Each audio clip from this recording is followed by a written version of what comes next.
Hey there, Bill Miller, video number 10 in my journey to become 100% abuse free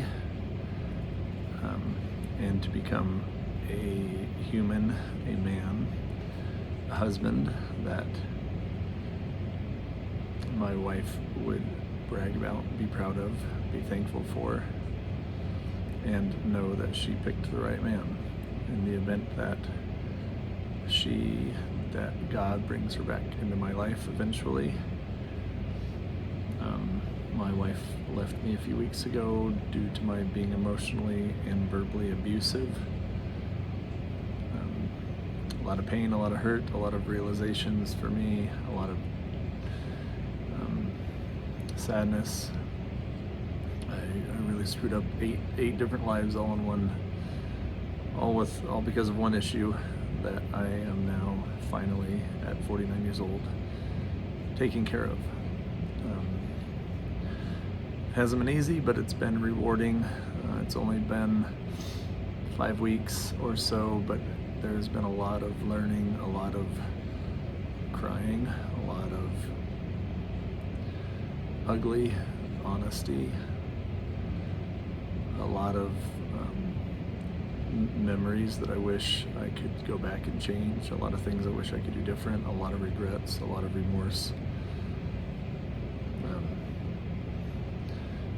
Anyone that ever sees this, I hope to God you figure it out before you lose the one you love. Because once you lose that person, there's a really good chance you're never going to get her back. I'm still hopeful, and I don't know when that's going to change. I hope it never changes, because I hope my work is rewarded eventually. Right now, it's the best thing for both of us, because I need to go through this process. I need to go through what I'm going through, and be diligent in my work to make damn sure the moment she comes back into my life, I am 100% capable, willing, ready, and knowledgeable enough to be the husband that she deserves, the one that she thought she married when she married me. That's not true. She knew who she was marrying for the most part, because it was, before we got married, it was, the same thing. I suppose we both always thought things would get better, but they didn't until now. Not now, but until about a month or 5 weeks ago. What I want to talk about tonight is support system. Support systems are super important. There are many different types of support systems, support groups, there are books, videos. What I'm mostly referring to is friends and family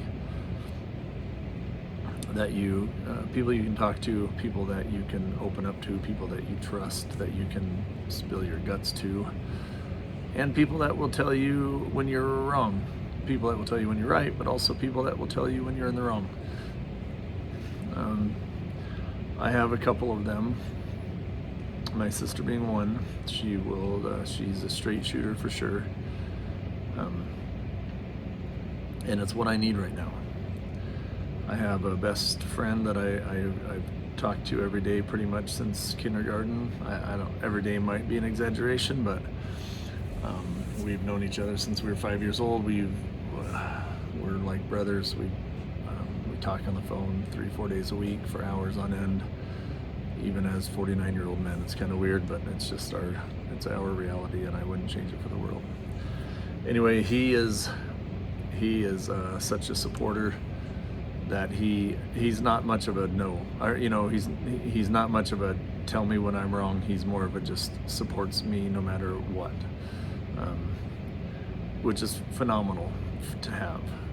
But sometimes you need to be told the truth, and it is his truth. But the truth is I I was an abuser. The truth is I've hurt a lot of people in my life. The truth is I was very narcissistic. I have very narcissistic traits, like we all do. I shouldn't say we all, like most of us do that are in this position or that were in this position.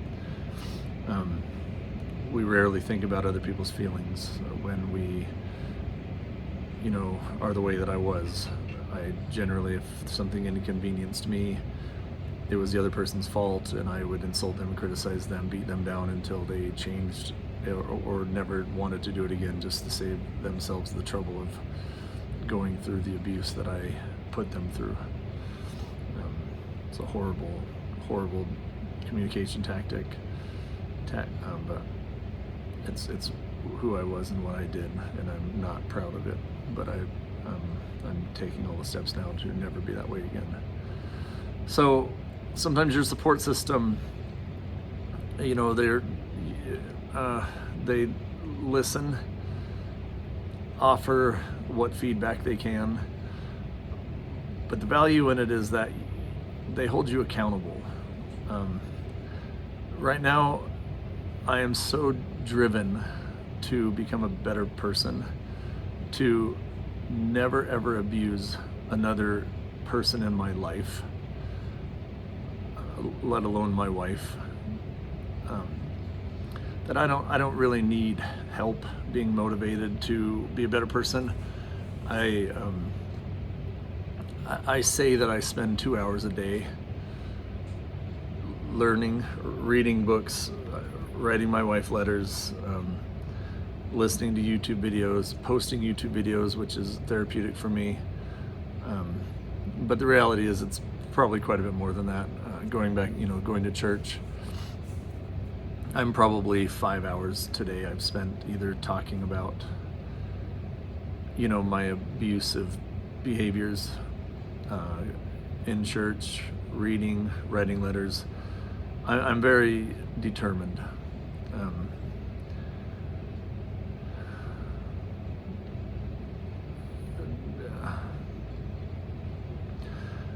I hope, I don't know. I feel like I can't imagine that changing until I am totally and completely and 100% confident that I don't have another abusive bone in my body. But what my support group does, my support system, my sister, my brother, my mom, is they will ask me basically every time they see me how things are going, what I'm doing.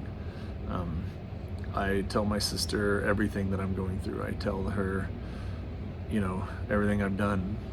I tell her tonight we talked for 2 hours on the phone about, how I believe that I became an abusive person, an abuser. When I was younger with my sister and my dad. And we talked that out for 2 hours solid. She actually got a lot of therapy out of it because we talked about my dad, and she never really thought that much about the impact that my dad leaving us had. I guess I don't know, but I shouldn't put words in her mouth. But anyway, it's therapeutic on both sides. And what my sister will do for sure is hold me accountable. She will make sure that I don't get overconfident in where I am with my healing, with my changing my behaviors and patterns, and say, hey, I'm good now. I'm gonna stop doing all the stuff that I'm doing because I think I have this thing licked. You can maybe convince yourself of that, but you can't convince someone that truly loves you and wants the best for you, that knows you and understands you. You can't convince them of that. They'll hold you accountable they'll keep you going. They'll hold you accountable for your actions. They'll make sure that you stay motivated. And it's nice, it's important, and it's nice. I like I said, I don't need it now. My motivation is hoping and praying to God that my wife forgives me enough to where she will, maybe think about giving us another chance, maybe, just seeing if all the stuff that I had said I was working on before we separated, if I'm still working on it, and if I actually changed. I'm hell-bent on being ready for when that day comes, and I won't stop until until I know that I don't have an abusive bone in me.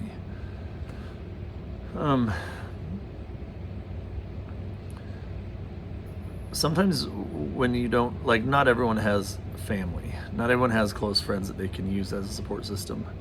So I think what happens a lot, and just from what I read, people want to use their spouse, the one that they're actually abusing or the one that's abusing them, as kind of their support system, because that's, sometimes really all you have.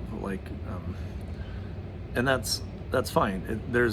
It's kind of even a good idea, as long as you're far enough along to where you can talk to one another, and the abused person can express his or her feelings towards about how much things hurt, how it affected them, how when you did this it crushed them, or made them cry, whatever it would be. As long as they can express all of that to you, talk openly, feel comfortable sharing their feelings and even anger and sadness about living with you in your abuse for whatever, as long as they can do all that, share all that with you, and you don't get upset,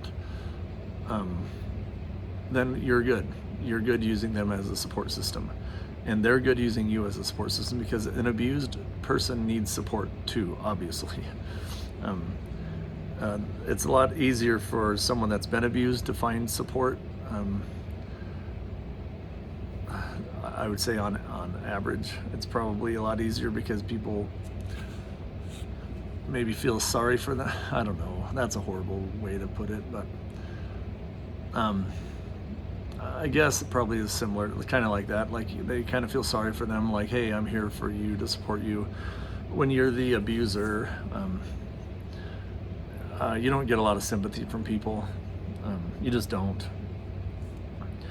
A lot of people think you're an animal. A lot of people think you're mean, you're vicious, you're heartless, you're ruthless sometimes.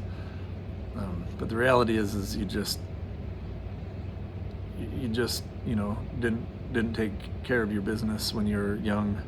Like, you went through what you went through when you were young, and so you started building walls around your heart, and that's what you did. That became your go-to move. When someone would get close to you, you'd put your walls up and push them away, so you didn't get hurt. All of it, none of it being conscious. It's all just unconscious behaviors that you developed as a kid to protect yourself. But as a grown-up, when you are trying to love someone, when you're trying to have a healthy marriage and a healthy relationship, you can't do that anymore. You can't have walls up and have a healthy marriage. But it's hard. And unfortunately, when somebody that is afraid to get hurt and they have those walls up, and you need to push someone that you love dearly away from you to, if they, to protect yourself, the way you do it is ugly. You make them feel like you don't care about them. It's kind of an aloofness that you're like, you know what? I don't need you. I'm perfectly fine without you. There's the door. I used to, half a dozen times or more, take off my wedding ring like it meant nothing to me. I would take off my ring and just toss it. Like, you can have this. I don't need it. I don't need you. Bye. Don't let the door hit you in the ass on the way out. Just that nonchalant, not giving a shit attitude. And all you're trying to do is protect your heart, but damn, that's abusive. Like, that hurts that other person so bad, to feel unloved and unwanted by her own husband or her own spouse, or but when you're doing it, you're not doing it to be mean. You're doing it to protect yourself, because it's all you know. You don't know how to just communicate your feelings openly and trust that the person's not going to use them against you in an argument down the road. And so you act like you don't care, and you just, yeah, whatever, you're nothing, you're nothing to me, all this stuff. So back to the support part. You can use each other for support as long as it doesn't start causing problems. Like right now, thankfully, I feel like I'm far enough along.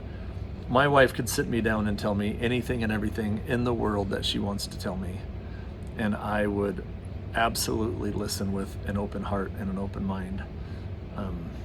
And it would hurt, and I would say, that one hurts, like I would be able to do that though. At this point, I would be able to just say, oh man, that one hurts. Like, I can't believe I did that. I can't believe for a second that I said that to you, or that I treated you that way. I'm able to accept, blame and my faults and who I was. I'm able to accept it and talk about it and openly say, like, hey, this is who I was, and I can't believe that's who I was. I can't believe that's how I was to you. But I acknowledge that that's how I was, and I will talk things through. I will be your sounding board. You can tell me every feeling and thought that you have towards how I was, and I will do my best to explain it, even though it's impossible to explain how you can allow yourself to treat someone the way you do. But the only explanation is you're not aware of it when you're doing it. You're not conscious. It's not something that you do on purpose. You just, honest to God, it is your only way in your brain that you know how to defend yourself, how to protect yourself from getting hurt, to protect yourself from allowing, from loving so much that you would die without that person. So you protect yourself, and you try to convince yourself and the other person that you don't love them as much as you really do.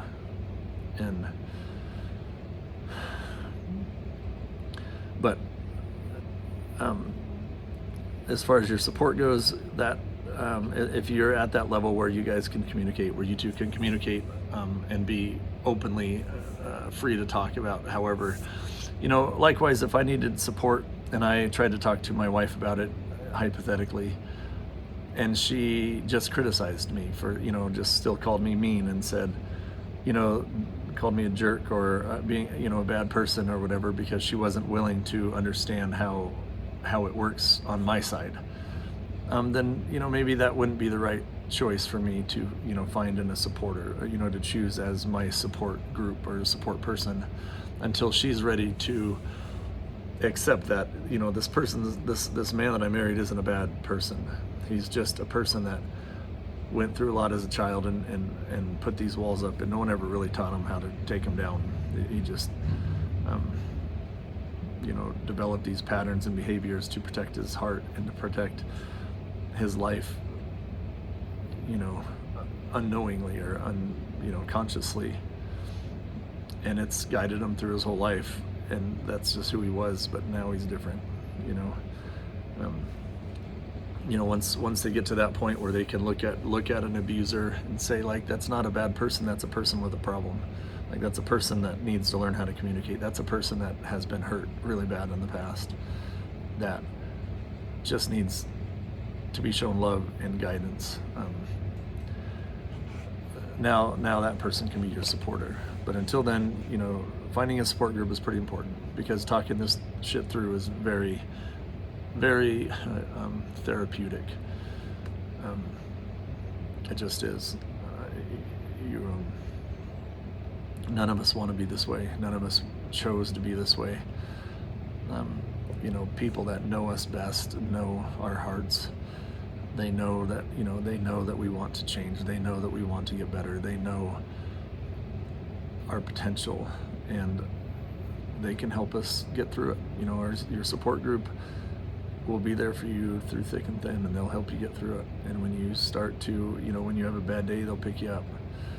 And when you have a good day or several good days in a row, they might knock you back down and say, hey, you're not there yet, pal. Like, you've still got a lot of work to do. I'm sure you still have a bunch of behaviors inside you, a bunch of reflexes or whatever inside you, triggers inside you, if you will, that you need to find and make sure you get rid of them. So that's my rant for the day, all about support group. I'm thankful that I have one. Very thankful that I have a good support group. I've got a good four people that I can talk to about anything and everything, and it helps me tremendously. So I hope you all can find that too. Bye.